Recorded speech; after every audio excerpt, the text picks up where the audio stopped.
এ ময়না, তুই পুকুরের ধারটা তো বসে পাটো দোলা কেনে, ওদিকে সজনে মাথার জঙ্গলটা কেটে সব পরিষ্কার করে দিল। কি?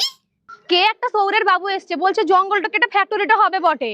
গ্রামের সব লোকজনকে জড়ো করে মাথাখান গুলাই দিল বুঝি। তো চল কেনে, চল দেখি। আপনারা তো অনেকেই জানেন আমাদের কোম্পানি এই জঙ্গলটা কিনে নিয়েছে। এই জঙ্গলটা কেটে এখানে একটা ফ্যাক্টরি হবে। এতে কিন্তু আসলে আপনাদেরই লাভ। আপনাদের ছেলে মেয়েদের আর এই গ্রাম ছেড়ে কোনো শহরে যেতে হবে না কাজের জন্য। লাভ তো আমাদের হবে না তোর হবে রে শুয়োরের বাবু? তোরা কি ভাবিস যে গ্রামের লোক কটা সব বোকা আছে, অশিক্ষিত তো আছে, তোরা এসে দুটো পয়সার লোভ দেখাবি আর আমরা আমাদের গ্রামের জমি জমা জঙ্গল সব ছেড়ে দিব? তোর কাছে এই গাছগুলা শুধু একটু জঙ্গল, কিন্তু এইগুলা আমাদের কাছে মায়ের সমান। আর আমাদের সজনে মাতার গায়ে আঁচড় তো লাগানোর চেষ্টা তো করলেও না, তোর হাতটা আমি কেটে নেব। টুনটুনি, বুলবুলি, আয়।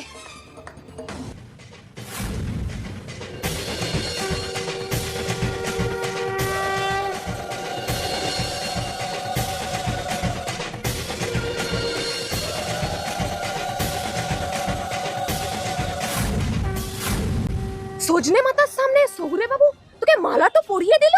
তোদের তো বিয়ে হয়ে গেল ময়না।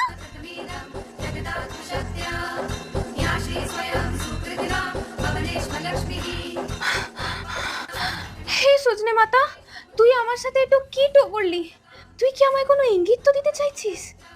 সৌরে বাবু আমার গলায় মালাটা কেন পরিয়ে দিল?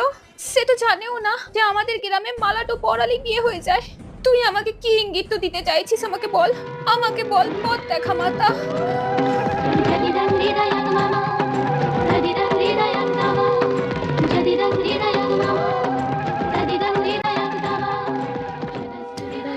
সজনে মাতা।